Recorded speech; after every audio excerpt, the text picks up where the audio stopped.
Саламатсыздар, урматтуу биздин жана кадырлуу телекөрүүчүлөрү, сиздер Халва шоу теледолбоорун көрүп жатасыздар. Учурда бизде бүгүнкү чыгарылыш музыкалдуу, ушундай жагымдуу, ноталуу атмосферага ээ болот деп сиздерге сөз бере аламын. Эмне себептен? Анткени бул жакта биздин Алла Бреве аттуу мектеп студиясынын мугалимдери келип отурушат.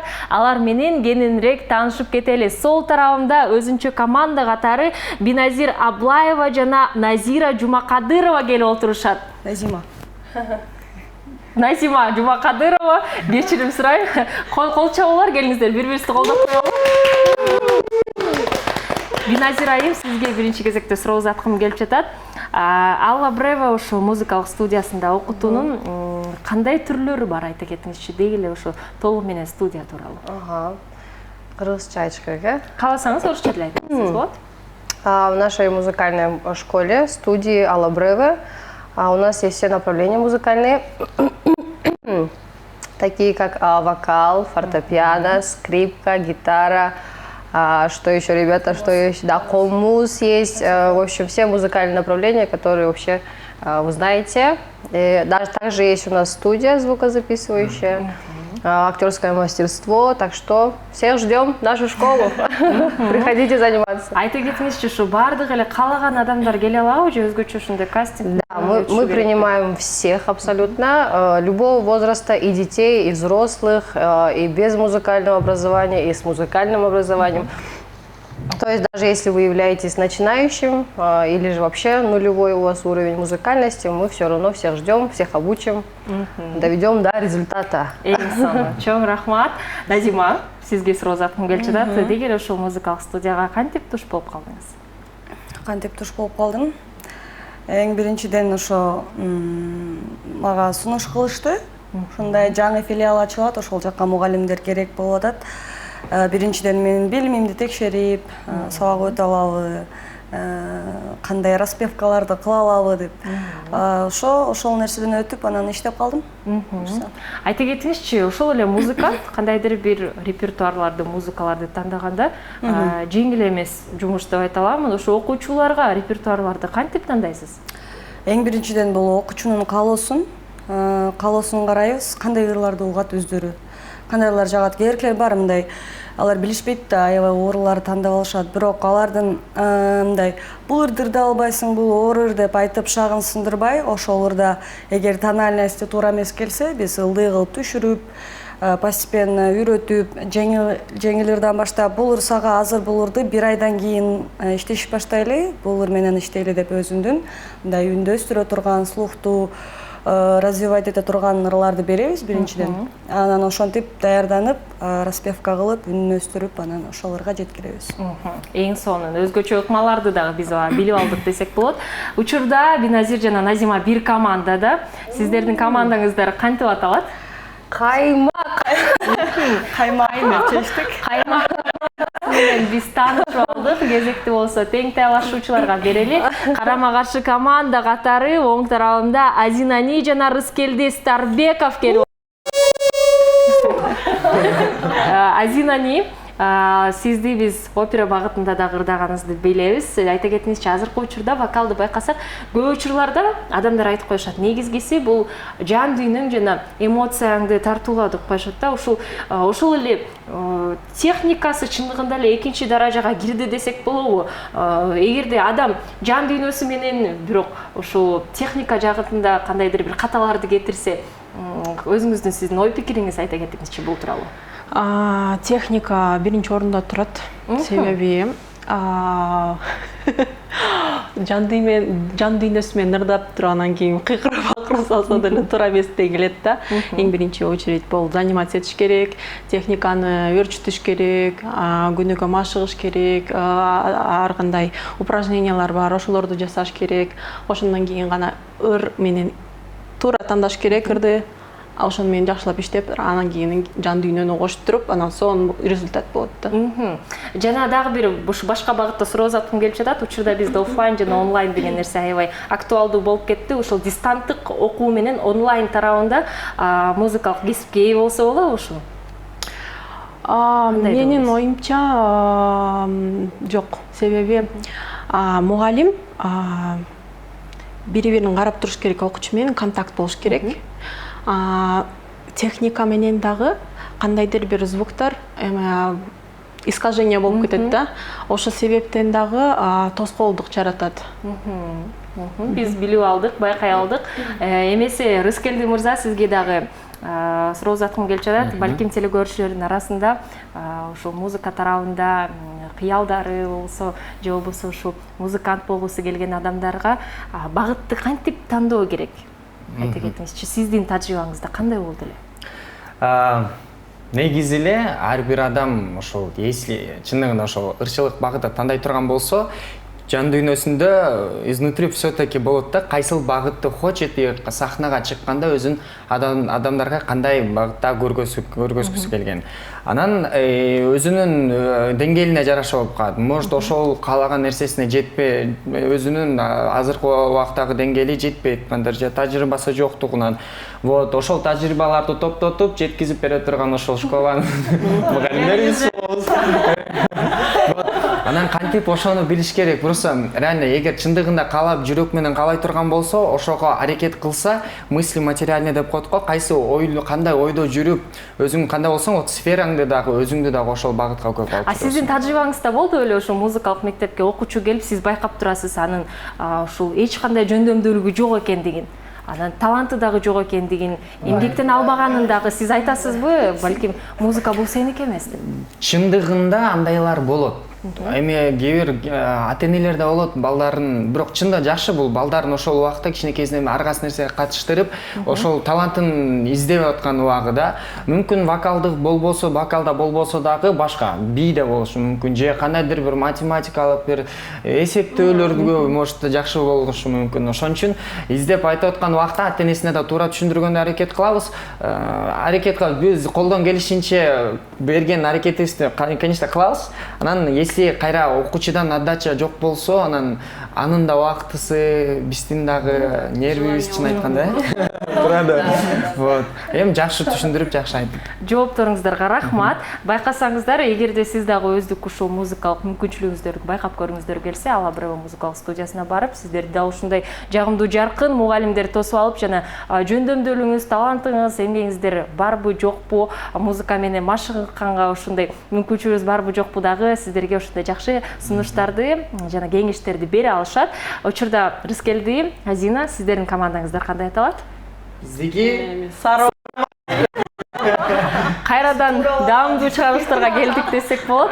Учурда биз Сары Май, биздин чыгарылышты Сары Май жана Каймак аттуу командалардын ортосунда мелдеш болмокчу. Урматтуу катышуучулар, сиздерге жеңишке жетиңиздер деп айтмакчымын. Андан тышкары жеңишке жеткенге чейин, биздин оюндарды баштаганга чейин биринчи кезекте биздин катышуучулар Nitro Fresh'ти даамдап көрүш керек. Анткени бул сергиткен, газдалган суусундук учурда жай мезгилинде биздин катышуучуларга жакшы ушундай мотивация бере алмакчы. Учурда биз жаркын даамдарды даамдап көрөбүз. Булар апельсин классика, манго жана кулпунай. Ар бир ууртамда витаминдердин комплекстери камтылган. Биз болсо ууртап туруп оюндарыбызды баштамакчыбыз. Суусунду кандырганга убакыт келди. Nitro Fresh'тин жемишке каныккан даамы шыктандыруу жана жаңы сезимдерди тартуулоо үчүн жаратылган. Мөмө жемиштин сергитүүчү күчүнсүз. Ширелүү мөмө жемиштердин укмуштуу даймикси. Nitro Fresh. Тавит менен серги.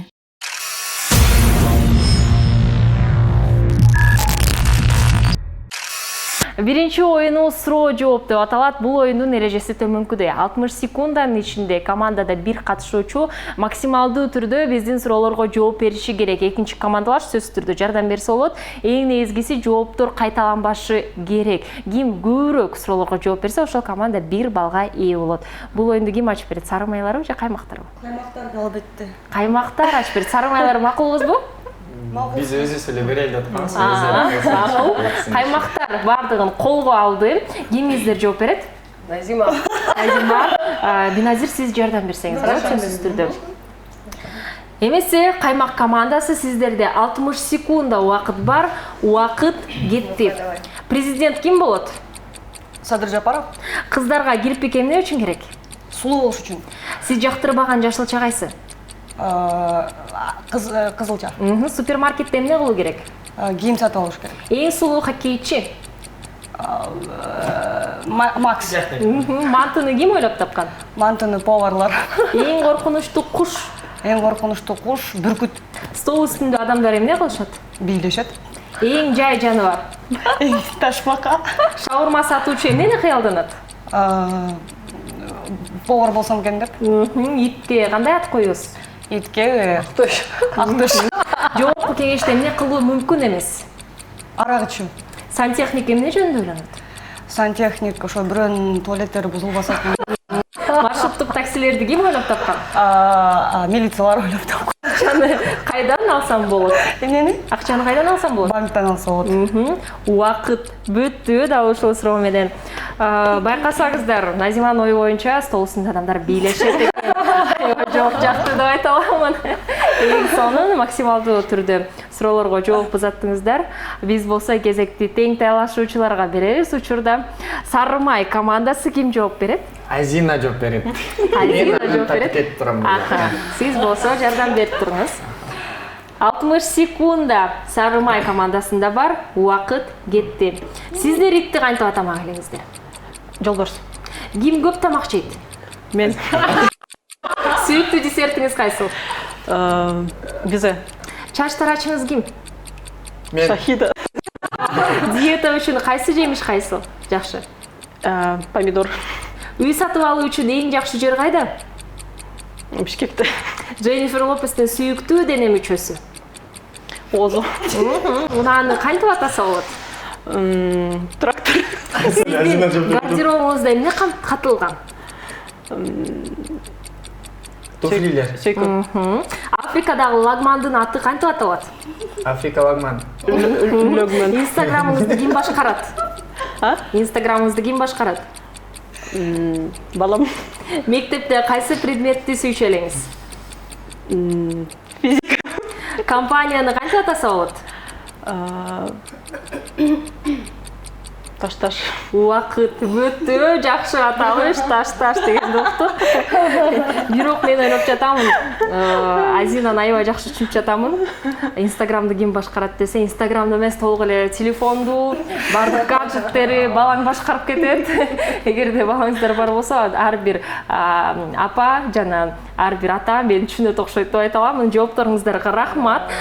Сонун жооптору болду. Жана байкасаңыздар, Дженнифер Лопестин сүйүктүү дене мүчөсү бул Озу экени. Учурда чындыгында эле деп жатат Рускелде. Макул экен. Келиңиздер, суроо жооп оюнун жыйынтыктайлы. Учурда биз Сары Май командасы бул оюнду улантып кетти. Сиздер 13 суроого жооп узаттыңыздар. Жакшы жыйынтык. Тең талашуучулар Каймак командасы бул оюнду биринчиден болуп ачып берип, сиздер 15 суроого жооп узаттыңыздар. Бир халва Каймак командасына ыйгарылат, 1-0. Бирок алдыда Сары Майдагы толтура оюндарыңыздар бар. Биз болсо кийинкисине өтмөкчүбүз.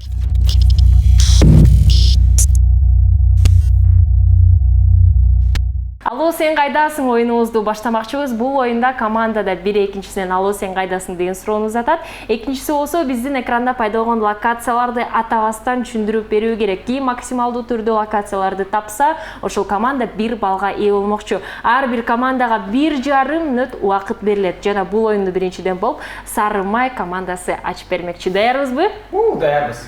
Эмесе жакшы. Эмесе убакыт кетти. Сурап коюңуз, алла сен кайдасың? Алло, Руся, сен кайдасың? Мен эмедемин, Загарадамын, Бишкектин области. Ой, Бишкектин области, Бишкектин да бир. Эмне? Адасын макул. Ишига айтпай койчу. Кийинкиси болобуз. Кийинкиси болот, сурап коюңуз. Мен көп нерсе саткан маленький помещениеден. Көп нерсе сатам, кичинекей помещение. Ошондой сыяктуу, но продуктивный эме. Супермаркет Эле магазин. Атап салдык сөзү, кийинки сөзү. Тамактануучу. Тамак жасоочу. ресторан, Тамактануучу. Кыргызча. ашкана. Азаматсыз. Экөө үйлөнгөнгө чейин барып, ал жактан жазышып, бүт документ бөлүк алышат. ЗАГС. Сиз сурап коюңуз. Ал сен кайдасың? Согушта там танки, не танки, азыр согушуп жаман, өлө мондай мрачная страна это. Афганистан.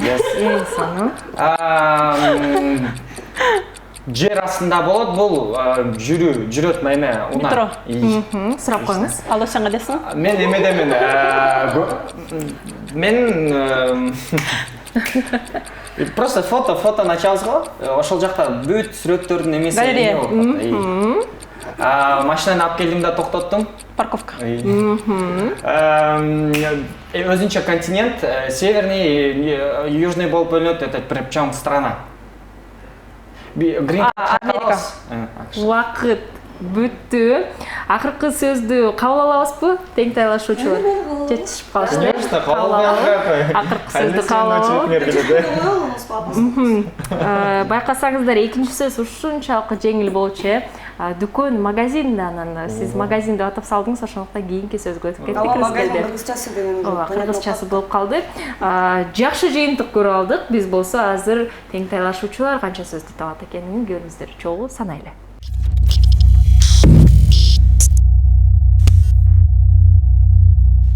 Алло, сен кайдасың оюнун учурда Каймак командасы улантууда. Сиздерде 1 жарым мүнөт убакыт бар. Убакыт кетти. Мен азыр сурап коём. Алло, Назима, сен кайдасың? Бул ал эмеден жакта торговый центр сыяктуу автомойка, эмелерди сатат жана. Блин, таштандым эле. Как что это было? Тагай? Дальше. Эми ал жерге барып адамдар, ошо башка өлкөдөн келген адамдар барып ошол жерге жатышат да. Гостиница. Кийинки сөз сурап коюңуз, Биназир. Улан Батордун эмеси, өлкөсү. Улан Батор? Да. Город. Какой? Это, короче, страна. Бул эми Кытайга окшогон адамдар. Пекин? Жок, страна. Страна? Да. Кытайга окшогон. Дальше. Ладно. Так. Дальше. Сурап коюңуз, Биназир. Алло, Сейчас, дальше. Алло, Назима, кайдасың? Бул дагы өлкө, ысык өлкө, пирамидалар бар өлкө. Египет. Өлө сасык, короче, аябай сасык. Туалет. Нет. Болото. Туалет, короче, бузулуп кеткен сасык. Затоп болгондо. Дальше. Сигнализация. Атат барып адамдар атып, өздөрүн чыныгы атып аткандай сезишет. Жок, чыны калп атышат, бирок автомат менен атышат. Эми бутылкаларга. Ошо называется ошол жер. Кандай называется? 3 тамгадан турат. Атат, короче. Дальше. Убакыт бүттү. Байкасаңыздар, жөнөкөй сөздөрдү өтүп кеттик десек болот. Акыркы түшүндүрмөнү мындай кылган болбойт, Назима. 3 тамгадан турат да айтып кеттиңиз, бирок ошондо да табылбай калды. Тир сөзү болчу. Почему су ты сказала? Атат адамдар. Атат деп айтты. Бутылкаларды деп. Блин, я подумала. Мен деген азыр тең тайлашуучуларга суроо берейин. Биринчи сөздү татан деген сөз болчу, бирок аябай жакын келди. Биназир, бул сөздү кабыл алабызбы, кабыл албайбызбы, кандай деп ойлойсуздар? Силердин акыркыңарды кабыл алдык, то что силерде. Карап көрөйүчү. Мне кажется, Булар Сиздер чечип коюңуздар ага чейин. Эметебиз. Кабыл алабыз. Татан сөзүн кабыл алып коелу. Мен дагы ойлоп жатам, бул адилеттүүрөөк болот деп, анткени унутуп калдык да, бирок 2-3 сөзүн башка тамгаларын айтып койдук. Биз болсо Алло, сен кайдасың оюнун жыйынтыктайлы. Толугу менен учурда биздин уланткан команда, бул Каймак командасы 3 сөздү тапканга жетиштиңиздер. Тең тайлашуучулар Сары Май командасы болсо 7 сөздү тапканга жетишти. Бул жактан таза жеңиш, 1 калба балды биз Сары Май командасына бермекчибиз. 1-1 барабар келе жатабыз. Ооба. Азыр болсо биз кийинки оюнубузга өтмөкчүбүз. Учурдагы оюнубуз жаныбарларды тап деп аталат. Сиздер байкагандай эле ар бир команданын колунда баскычтары пайда болду. Сары Майдын колунда ксилофон. Учурда тең тайлашуучулар Каймактардын колунда сүйкүмдүү коңуз уус. Коңуздун үнү кандай чыгат? Назима, басып коңузчу. дал ушундай үнү чыгарат. Бул баскычтар эмне үчүн десеңиздер, учурда биз студияда ар кандай жаныбарлардын үн дабыштарын угабыз. Биздин командалар бул жаныбарлар кайсыл, бул үн дабыштар кайсыл жаныбарга таандык экендигин табышы керек. Ар бир командага 3 мүмкүнчүлүк берилет. Жана сиздерге оор болуп жатса мен ар кандай маалыматтар менен бөлүшөмүн. Ирети боюнча 5 жаныбардын үнүн угабыз. Даярбызбы? Даярбыз. Даяр болсок, биринчи жаныбардын үнүн угуп коелу.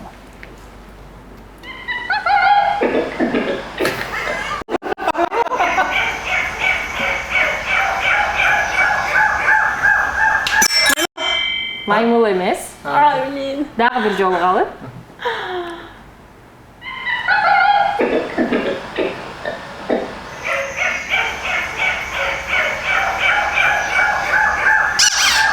Күчүктөрбү? Жок. Чүк эмес, жок. Кыргызстанда бул жаныбар кездешпейт деп айта алам. Мен сиздерге жардам берейин. Мен айтып жатканда да тапсаңыздар болот. Бул өзгөчө жаныбар, шакек куйруктуу, күлкүлүү көрүнүшү менен көптөгөн адамдар. Все. Аха. Эме. Унутуп калдым. Мен эме. Не считается? Мондай эмеси куйругу өлө сом болуп ачылган. Ошол. Жок, сиз башканы айтып жатат окшойсуз. Ты павлина имеешь? Вот павлин. Жок, сиздерде бир мүмкүнчүлүк калды, Сарымай командасы. Бул жаныбар сүйкүмдүү көрүнүшү жана кызыктуу жүрүм туруму менен аябай белгилүү. Мультфильмдерге тартылган. Мен бул мультфильмдер тууралуу айта кетейин. Байкасак бардыгыбыз Мадагаскар деген мультфильмди көргөнбүз. Дал ушул мультфильмде Король Джулиан деген жаныбар кайсыл жаныбар? Енот? Жок. Жүрөңүздөргө бир мүмкүнчүлүк калды. Бул жаныбардын аты 5 тамгадан турат. Биринчи тамгасы Л. Эме. Я не знаю. Мен Бир мүмкүнчүлүк калды. Да. Лемур. Баскычты басабыз. Албетте бул лемур, азаматсыздар аны байкай алабыз. Учурда куйруктары да ушундай шекештүү болуп Чуть-чуть суураак. көрүнөт. Азаматсыздар, байкасаңыздар өз келди туура кылдыңыз. Эгерде бул жак баспай туруп айтып салса, сиз басып алсаңыз сиздерге кетет. Келиңиздер, кезекти экинчи жаныбарга берели.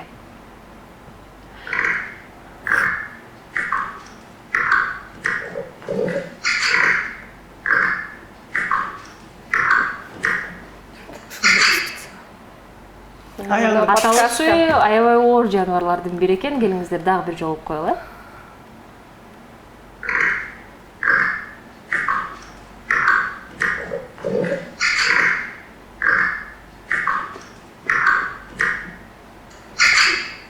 Жардам берейин.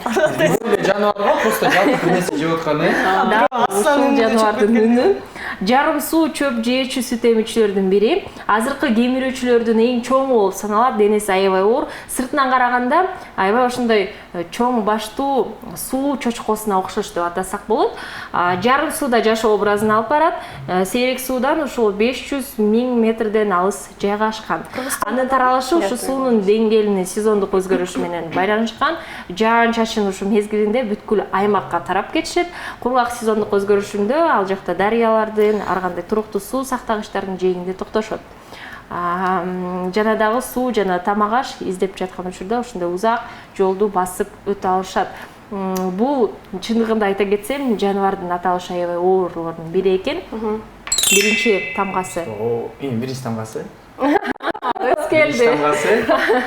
Биринчи тамгасы жардам берейинби же жардам бербегиле дейт Назима. Анткени сен деген азыр билген нерсени айтайын деп аткан нерсени башка тамгасын айтып алсаң. Жок, дикобраз эмес. Биринчи тамгасы. Название десең. Биринчи тамгасы К, тамгасы акыркысы А. Билебизби ушундай жаныбарды? Крокодилка такой.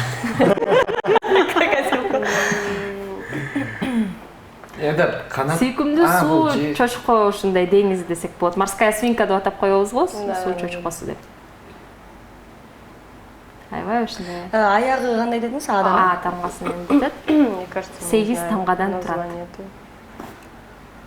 Аябай ушундай интернетте актуалдуу, популярдуу жаныбарлардын бири. Мультиков нету? Жок, аны Мен барган, деп кыйкырган ошол эмеспи? Билбейм. Жок, Кайсыл эмес. менде айтып жатасыз. Это бобер. Таба алган жок окшойбуз. Чындыгында эле аталышы оор, бирок эгерде интернетте байкасак бул аябай белгилүү жаныбарлардын бири, аталышы капибара деп аталат. Бул жаныбар. Каялабыз байкасаңыздар. Да, он похож на морскую свинку. Эми бул жаныбарды жаныбардын атын жаттап калабыз, капибара деген жаныбар бар. Жеңилирээк жаныбарларга өтө элейми? Келиңиздер. Үчүнчү жаныбарга кезекти берели.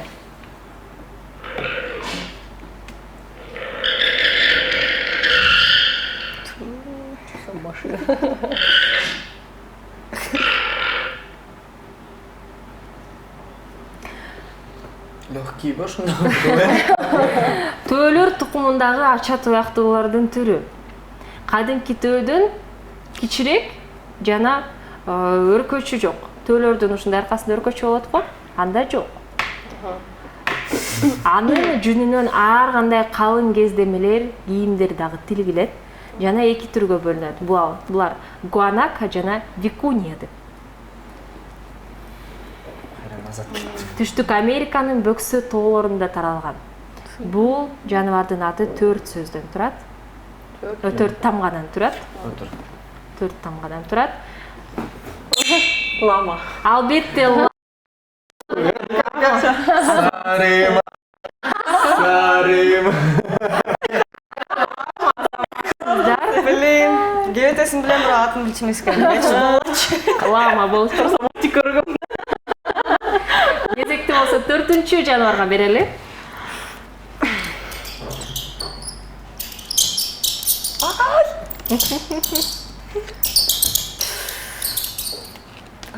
Эме болушу мүмкүн. Жактырбаган кыжырды келтирген Жаңа эле эме крысалар чычкандар. Жок, Просто ушулар ушундай үндөр чыгышат. Можно? крысабы же чычканбы?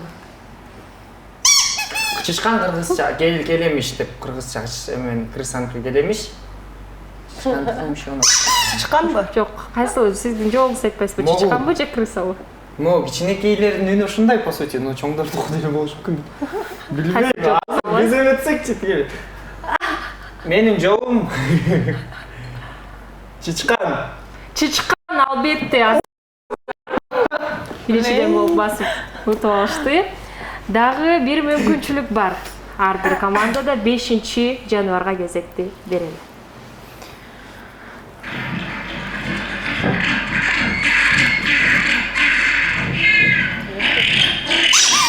Лошади, да? Жок, бул ат эмес, ат эмес. Дагы бир жолу калдыбы? Экинчи жолу болуп коелу.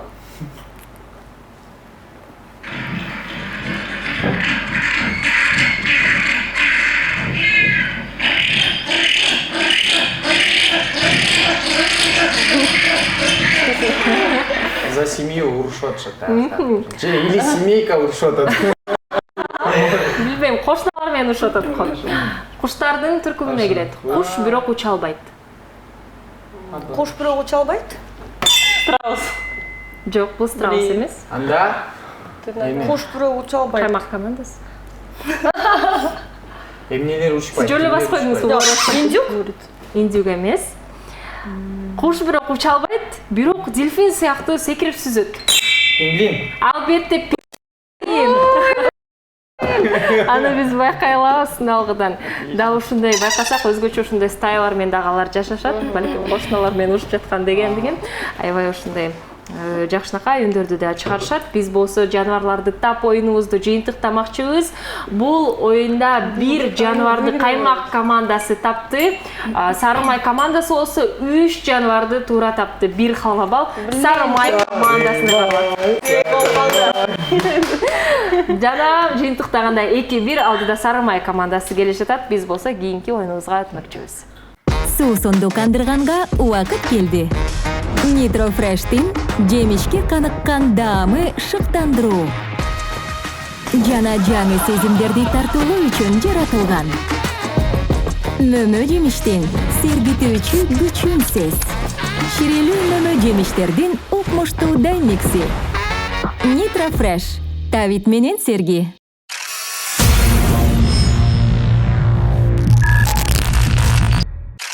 Учурдагы оюнубуз калппы, чынбы деп аталат. Менин колумда ушундай кичик карточкалар бар. Алардын жарымысында чынбы деген жазуу бар, ошол эле 50% калппы деген жазуу бар. Бул карточкаларды биз азыр аралаштырабыз. Андан кийин ар бир командага бирден карточкаларды сиздер тандайсыздар.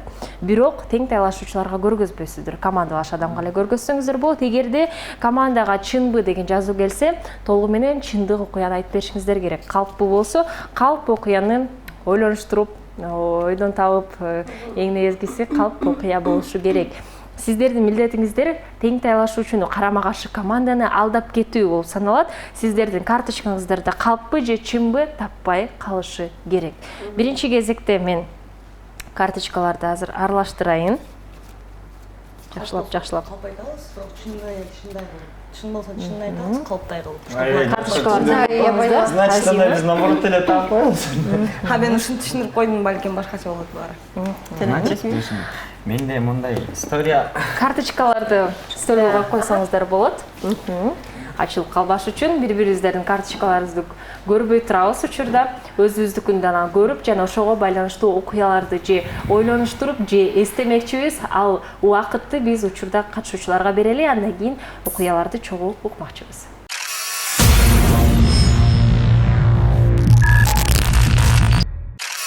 Калппы, чынбы оюнубузду улатмакчыбыз. Буга чейин биз карточкаларды катышуучуларга таратканбыз. Жана бул оюнду биринчиден болуп Каймак командасы ачып бермекчи. Окуя менен ким бөлүшөт?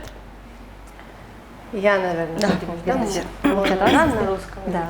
В общем, было такое. Когда мы были студентами, мы ездили, в общем, на конкурс, на вокальный конкурс в Молдавию. Мы поехали очень большой такой компанией, было очень интересно. Были новые знакомства, в общем, поток, много музыкальных интересных людей, знакомства разные всякие. Там были примерно 3-4 дня, наверное, если не больше. И у нас проходили там репетиции, там мы знакомились, вечерами сидели у костра, в общем, знакомились. Не только был Кыргызстан, но и другие города тоже. Даже были, как сказать, афроамериканцы. То есть очень было интересно с ними познакомиться, там, пообщаться, попеть, так, поделиться своим музыкальным опытом. И что мне понравилось в Молдавии, что на завтрак, что на обед, что на полдник, что на ужин подается вино. И получается, вот ты утром встаешь, идешь на завтрак, кушаешь завтрак, там может быть каша, либо там яичница, и обязательно рядом подается там кофе, то, что ты хочешь, там чай, либо вода, и обязательно подается там бокал вина. То есть там такой свежий, такой прям выжатый недавно, короче. Пьешь, и вроде как и хорошо, потому что как бы ты немножко пьянеешь. И в такой эйфории ходишь, в общем, все эти дни, такой, с утра до вечера, и это считалось абсолютно нормальным. Даже было такое, то, что в последний день конкурса, когда уже конкурс у нас закончился, уже мы все стали такой большой прям семьей дружной, все заняли какие-то места, все празднуем, и нас позвали, в общем, на первый этаж гостиницы. Мы все спустились, и я там увидела просто огромное количество вина. То есть там были вот такие 5-литровые баклажки, где было только вино. И получается, я такое вино никогда в жизни не пробовала. Я не скажу, что я прям так сильно пью, да, всю жизнь, но вино было отменное. Просто, я не знаю, это, наверное, нигде такое вино не делают, но было очень классное, такое вкусное прям вино. И это осталось как-то в памяти. Вот так. Кандай деп ойлойсуздар? Сарымай, бул окуя чынбы же калппы? Балким бизди алдап жатат, балким бул. Не знаю, мага бирок чын эле болгон окуяны айтып жаткандай эле. Ар бир Потому что билем, Молдавияга баргансыңар. Рыскелди мырза, окуядан кийин тең тайлашуучу 3 суроону бере алат. Мүмкүн болсо 3 суроону учурда Биназирге берсеңиздер болот. Кайсы команда менен барган, кимдер менен? Чогуу окуган балдар. Группалаштар. Да, группалаштар. Не только группалаштар, но и башка курстан деле болгон башкалар. Это типа эмне элесип. Чогуу полностью. Хорошо, анда группалаштар менен барыптыр. Каякта окуган? Каякта окуган? Биз экөөбүз актан тааныштык. Все, хорошо, там. Ошол жактан бул вокально Молдавияга да барат. Кайда алып барат. По-моему, есть даже кой жакта эмелер утуп келген нерселер.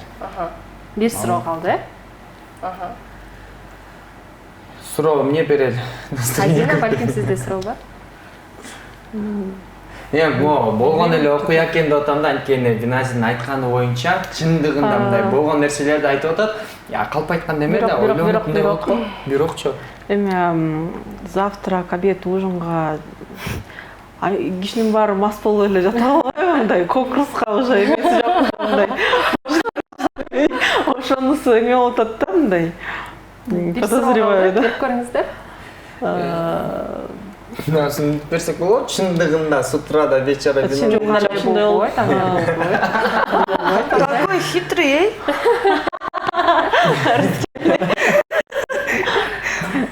Такая, ёшкин кот Биз собака. бир эле историю, да, рассказывали? Да, Или да. несколько? Бир командадан да.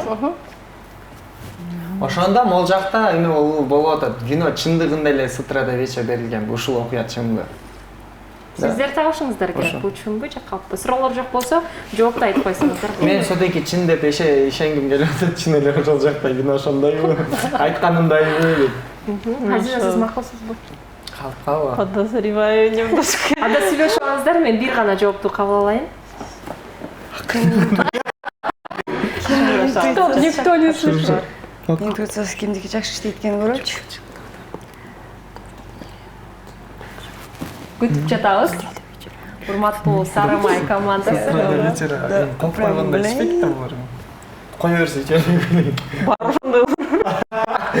Кайсы жоопту кабыл алайын? Чын деп атам мен. Давай, Райл, давай отрисуй. Чын. Сары Май командасы чечише албай жатышат. Кайсы жоопту кабыл алалы? Бар. Чын делчи. Чындык деп жок кабыл алайын. Окончательно решили. Хорошо. Показываем, да?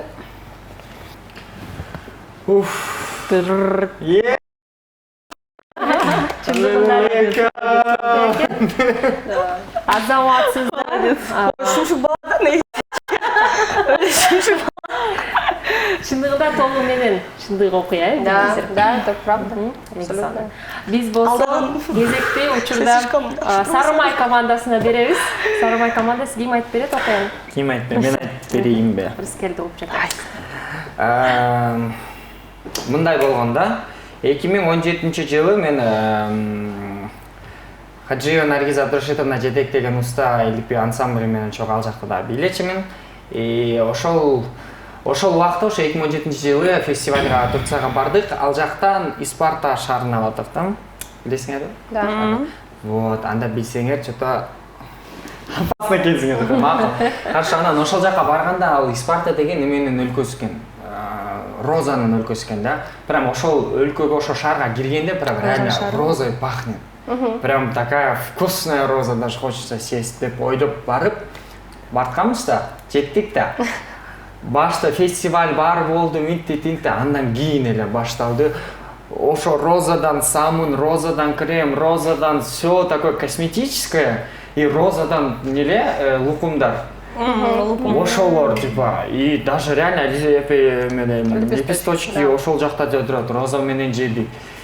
И таң калып өлө типа розадан айы ушундай болсо деп барып туруп реальность болуп калды да, типа ошондой жедик анан. Таң калдык. Болду. Ошону анан алып келдик да. Ошо алып келип жедик, анан колдондук, самынын бүт нерсесин розой жыргап чыттанып жүрдүк. Ошол окуя чынбы калпы, как думаете? Шушуктун карда таап чыккан окуясын карасаң, Кандай деп мен билем то, что Турцияга барганын, бирок эгерде чын болсо айтып бермек да, же балким А можно пропустил. вопрос задать? 3 суроону берсеңиздер болот. То, что пахло розами, это правда? То, что Действительно Андай правда? суроону берген болбойт. болбойт. Правда это или ложь? Калппы чынбы деген суроону бербейбиз. Балким деталдаштырылган кандайдыр бир суроолорду берсеңиздер болот. Жакшы эле болду. Даамы жактуу эле жегенде. Но я сейчас вообще знаю то, что лукум бывает разный. Жок. с разными добавлениями. Да, То есть то, можно. что с розой может быть луком, это правда. Да. Но насчет того, что пахнет там розами, Назима биринчи суроону берди. Даамы жактыбы деп сурады сизден Рыскелди. Дамы жақты. Азыр эле аябай уверенно жакты деп аткан азыр кайра жакты. Эй, он специально ойнотуп атат да, бирок когда он что-то калп айткандачы, мындай көздөрү башкача болуп калат да, анан ошондой нерсени я Назима почувствовала. Рыскелдин жакшы эле Я чуть-чуть почувствовала ошол нерсени. Да. Бирок кайрадан чын болуп калышы мүмкүн. Бул бизди адаштырышы мүмкүн да. эки суроону Жаман катты да. Байкап коет меничи. Менен аймак командасы эки суроону берсеңиздер болот. Каласыңарбы? Эмне коюп тур? Кимдер менен бардым дедим? Танцевальный группа дедим. Вот ошо танцевальный группа. Всё, бүттү жооп. почему еще? Два же. Еще один. Бирдиң бияк дамду деп айтты, анан кийин азыркысы болду. Үчүнчү суроо калды. Еще один вопрос сразу. есть, подожди. Что можно спросить? Күтүп жатабыз аймак командасы. А почему называют страной розы? Почему именно так называют? Я не знаю. Страна так из Спарта, может, в переводе ошондой окшойт. Спарта так не переводится. Ну, я не знаю ошон үчүн. Но Силер Турциядан кийин бардык дедиңер да Испаркага. ток ошол Ошол жерби? Турция Турции находится. находится. Город, Турцияга почему кетип атат. страна? Не, мы рассуждаем. ой, страна деп Спасибо. Турциянын ичиндеги шаар. Вот. уже. Суроолорду берип бүттүк, э? Берип бүттүк. Я думаю, что у тебя история частично правда, частично неправда. Такое может быть? Да. То есть это не чистая ложь полностью и Эгерде не чистая правда. окуянын ичинде алдап кеткен болсо, бул калп катары саналат да, ошондуктан. Я думаю, что он соврал. Өзүңүздөр Да, чечиңиздер, калп. калппы чечиңиздер деп. Толугу мененби? Да. 100% калабы. Чын эле калп айтып бирок алдан деп койсо, ал өзүн союусуна да. Назима туура айтып жатат. Өзүн союусуна. да? Жок, мен если туура эмес ойлосоңор мен силерге эметип берем, көргөзүп берем. И то есть Жада калса мага кызыктуу болуп кетти келди. Чыны калып. Айтып атат. көрдүңөр да. Эй, Блин, показывай. Бул серьезно окуя экен. Из Спарта как переводится, не знаю, но вот ошол мага айтышкан то, что это реально вот именно шар, город, и Спарта город рос. Потому что там реально не Реально типа пахнет город цвета, а мы там поле доволдук, там поле реально тут роза, там роза. Поле это одно, Прям а вот город, то ты сильно живешь, город. город весь пахнет розами. Еще эрки жерлеринен башкача Правда, как мы зашли туда, то есть мы же гид-парад, потом зашли и все, реально роза Нет, подожди, ты вот вышел с самолета и все запахло розами, нет же? Нет. Ты поехал на поле, и там пахло розами. Урматтуу аймак командасы Рыскелди айткан жок да, мен самолеттон түшкөндө эле роза чыттанды. Өлкө Келгенде ушул эле шаар айтпадыбы? роза чыттанып жүрдү деген нерсени айтты да. ошо Испарта деген шаар. Жоқ, он сказал, без шара келгенде сразу ошондой. Вот ошо Испарта шаарына келгенде, да. Бул чындык. О, потому что там все пользуются. Так, Турцияда жүргөн тааныштарым Испартага барып, пожалуйста, жыттап келгиле.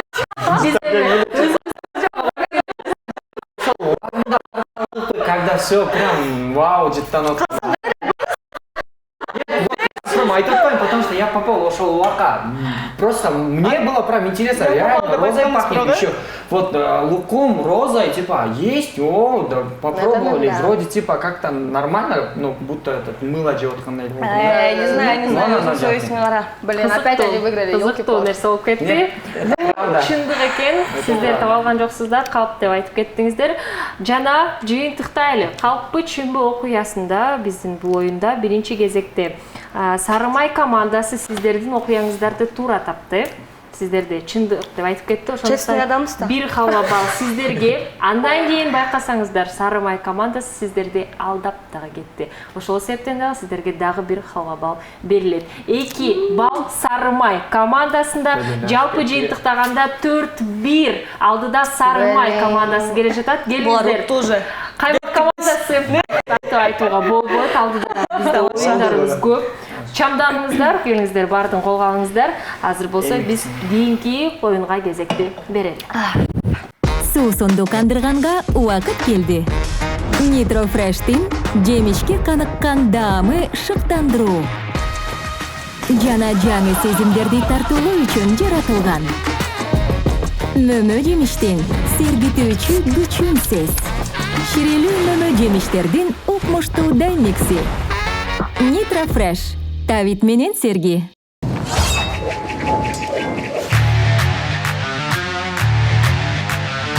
Крокодил аттуу оюнубузду баштамакчыбыз. Крокодил оюнда 1,5 мүнөттүн ичинде командада бири экинчисине кыймыл менен гана сөздөрдү түшүндүрүп бермекчи. Ал сөздөр жаныбарлар, тамак аштар, биздер жашоодо эле жөнөкөй эле буюмдарды колдонгон нерселер болушу мүмкүн. Жана аны кыймыл менен көргөзөт, экинчи командалаш ал сөздөрдү табышы керек. Эгерде бул объект студияда жайгашкан болсо, ага сөмө менен же көз менен көргөзүүгө тыюу салынат, аны дагы түшүндүргөнгө аракет салыңыздар. Учурда бул оюнду Каймак командасы ачып бермекчи. Сиздерде 90 секунд вакыт бар. Убакыт кетти. Турса болобу? Жок, отуруп. Бокс. Камыр. Азаматсыз. Карта. Эң сонун. О. Сагыз. Смола. Смоланы да жеп Не болду экен? Кийинки. Кийинкисиз. Алкаш. Арак. Ой, медсестра. Наркотик. Наркоман. Подожди, спирт. Эң сонун. Блин, спирт.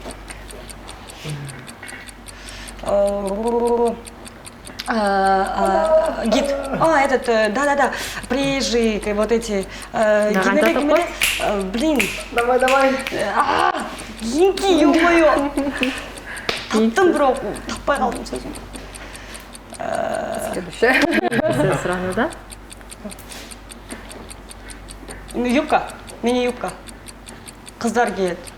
Юбка. Шорты. Азаматсыз. Отлично. Тыттылган, айрылган жыртык.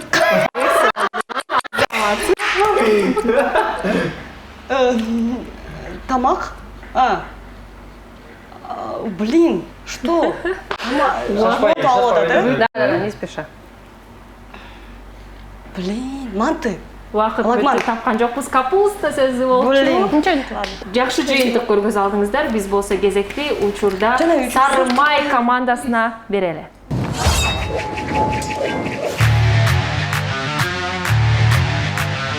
Крокодил оюнун учурда Сары Май командасы улантууда даярдыгын көргөзүүдө.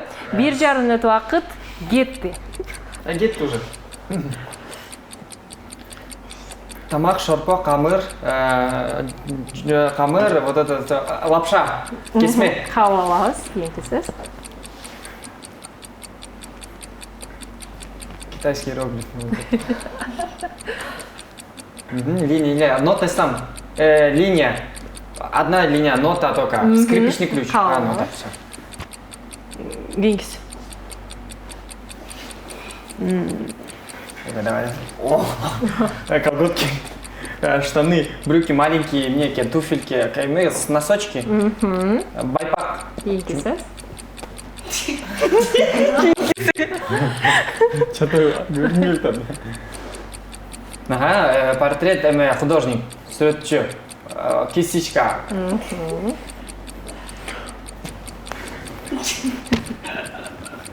Шаман мı? Ага. Сизда?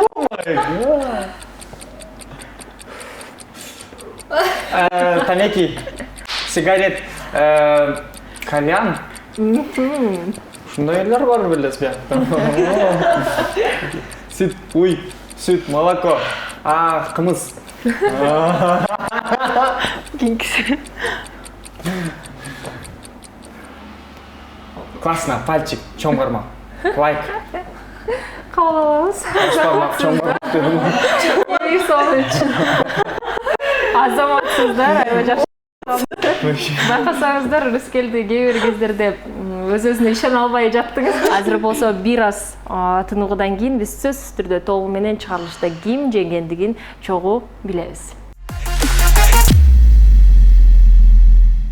Сары Май жеңип кетти бүгүн.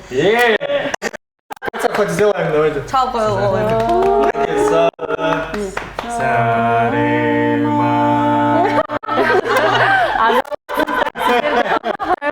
Биздин демелчилерден өзгөчө белектерди кабыл алып коюңуздар. Жана биздин катышуучуларга каймак командасынын кыздарыбызга дагы кичинекей болсо дагы белектерди кабыл алып коюңуздар.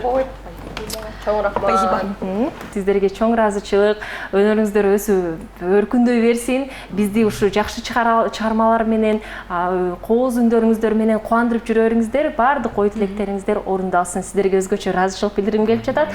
Урматтуу телекөрүүчүлөр, YouTube платформасында биздин Халва шоунун баардык чыгарыштарын көрө аласыздар. Жөн гана Халва шоу же болбосо Любимый ТВ деп бизди жазып тапсаңыздар болот. Сиздер менен мен Сезим Имамадыева болдум. Көрүшкөнчө.